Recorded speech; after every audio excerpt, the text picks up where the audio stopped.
जैसा कि आप सब जानते होंगे कि 26 जनवरी 1950 को हमारा भारत में संविधान लागू हुआ था और ये संविधान बनाने में समय लगा था 2 वर्ष 11 महीना 18 दिन। और संविधान सभा का गठन कैबिनेट मिशन की सिफारिश पर किया गया था, जिनसे 1946 में भारत का दौरा किया। संविधान सभा की पहली बैठक 9 दिसंबर 1946 को नई दिल्ली के कॉन्स्टिट्यूशन हॉल में, जिसे अब संसद भवन के केंद्रीय कक्ष के नाम से जाना जाता है, उसमें हुई थी। श्री सच्चिदानंद सिन्हा संविधान सभा के अस्थायी अध्यक्ष निर्वाचित किए गए थे। डॉक्टर राजेंद्र प्रसाद बाद में संविधान सभा के अस्थायी अध्यक्ष बने थे। 13 दिसंबर 1946 को पंडित जवाहरलाल नेहरू ने भारतवर्ष को एक स्वतंत्र संप्रभु तंत्र घोषित करने और उसके भावी शासन के लिए दृढ़ संकल्प लिए। संविधान सभा को स्वतंत्र भारत के लिए संविधान का मसौदा तैयार करने का ऐतिहासिक कार्य पूरा करने में 2 साल 11 महीने और 18 दिन लगे थे। भारतीय संविधान सभा में कुल 11 सत्र आयोजित किए, जिनकी कुल अवधि 165 दिन थी। संविधान सभा में 11वें सत्र के अंतिम दिन 26 नवंबर 1950 को भारत का संविधान अपनाया गया था। इस तिथि का उल्लेख भारतीय संविधान के उद्देशिका में इस प्रकार मिलता है। अपनी संविधान सभा में आज तारीख 26 नवंबर 1949 ईस्वी को एतत् द्वारा इस संविधान को अंगीकृत 24 जनवरी 1950 को माननीय सदस्यों ने संविधान पर अपने हस्ताक्षर किए और भारत का संविधान 26 जनवरी 1950 से प्रभावी हुआ। उस दिन भारत का संविधान लागू हो गया। अब संविधान सभा की पहली बैठक 9 दिसंबर 1946 को हुआ, जैसे कि आपको मैंने पहले बता ही दिया था। उद्देश्य संकल्प लिया गया 13 दिसंबर 1946 को। संविधान पारित किया गया 26 नवंबर 1949 को। सदस्यों ने हस्ताक्षर किए 24 जनवरी 1950 को और संविधान लागू हो गया 26 जनवरी 1950 से। भारतीय संविधान 22 भागों में विभाजित है तथा इनमें 395 अनुच्छेद एवं 12 अनुसूचियां हैं। भाग 1 में संघ और उसके क्षेत्र के बारे में दिया गया है। इसमें अनुच्छेद 1 से लेकर 4 तक, और भाग 2 में नागरिकता के लिए है। इसमें अनुच्छेद 5 से लेकर 11 तक का है। भाग 3 में मूलभूत अधिकार, अनुच्छेद 12 से 35 तक। भाग 4 में राज्य के नीति निर्देशक तत्व, अनुच्छेद 36 से लेकर 51 तक। ऐसे करके सभी 395 टोटल अनुच्छेद हैं एवं 12 अनुसूचियां हैं और 22 भाग हैं। अब भारत संविधान के महत्वपूर्ण अनुच्छेद के बारे में बात करते हैं। देखिए, अनुच्छेद 12 से लेकर 35 तक मूलभूत अधिकारों का विवरण किया गया है इसमें। अब अनुच्छेद 36 से लेकर 50 तक राज्य के नीति निर्देशक तत्व के बारे में बताया गया है। अनुच्छेद 51A प्रत्येक नागरिक के मूल कर्तव्यों का विवरण किया गया है इसमें। अनुच्छेद 80 राज्यसभा की संरचना के बारे में बताया गया है। अनुच्छेद 81 लोकसभा की संरचना के बारे में लिखा गया है।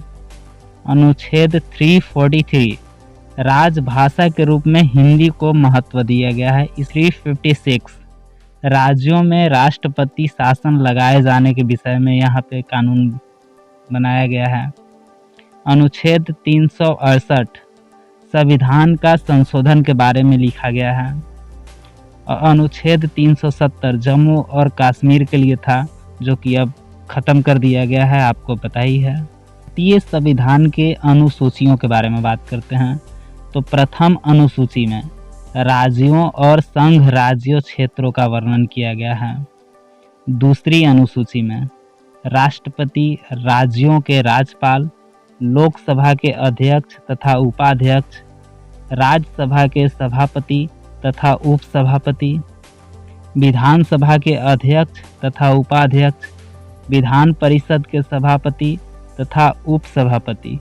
अब तीसरी अनुसूची में शपथ या प्रतिज्ञापन के प्रारूप, शपथ के बारे में तीसरी अनुसूची में दिया गया है। चौथी अनुसूची में राज्यसभा में सीटों का आवंटन के बारे में है।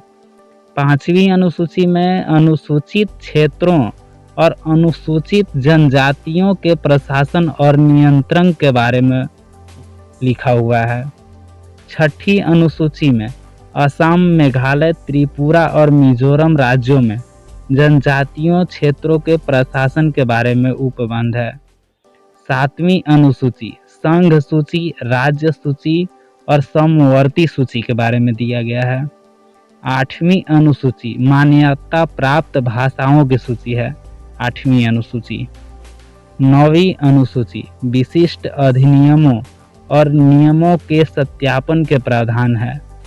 10वीं अनुसूची दल परिवर्तन के आधार पर निर्भरता के बारे में उपबंध। 11वीं अनुसूची पंचायत के अधिकार, प्राधिकार और दायित्व के बारे में बताया गया है। 12वीं अनुसूची नगर पालिकाओं के अधिकार, प्राधिकार और दायित्व के बारे में लिखा गया है। तो ये थे टोटल 12 अनुसूची जो संविधान में है। अब भारतीय संविधान में बहुत कुछ जगहों पे संशोधन भी हुई है, तो जो चीज़ गड़बड़ थी उसमें संशोधन की जिसमें ज़रूरत थी, तो ऐसे करके इसमें टोटल 103 बार संशोधन किया जा चुका है। जैसे 2002 में एक संशोधन हुआ था कि 6 वर्ष से 14 वर्ष तक के बच्चे को मुफ्त और अनिवार्य शिक्षा कर दिया गया था। 89 में भी एक संशोधन हुआ था, मतदान की उम्र 21 से घटाकर 18 वर्ष कर दी गई थी। 2016 में जीएसटी आपको पता ही है, जैसे कि 2016 में जीएसटी लागू हो गया था। 2019 में समाज के आर्थिक रूप से कमजोर लोगों के लिए आरक्षण, रिजर्वेशन, इसकी भी कानून 2019 में संशोधन कर दी गई थी। 42वां संशोधन सबसे व्यापक संशोधन था, जिसमें 59 खंड थे और इतने बदलाव किए गए थे कि इन्हें लघु संविधान के रूप में वर्णित किया गया है। संविधान के मुताबिक पद की शपथ ग्रहण कौन कराता है? तो आप अगर राष्ट्रपति को शपथ ग्रहण कौन कराते हैं, उपराष्ट्रपति को कौन कराते हैं, तो यहाँ पे इसके बारे में भी जानकारी दी गई है। भारत के मुख्य न्यायमूर्ति या उसकी अनुपस्थिति में उच्चतम न्यायालय के ज्येष्ठतम न्यायाधीश राष्ट्रपति का शपथ ग्रहण करा सकते हैं। उपराष्ट्रपति का शपथ ग्रहण राष्ट्रपति या राष्ट्रपति द्वारा नियुक्त कोई भी व्यक्ति उनका शपथ ग्रहण करा सकता है।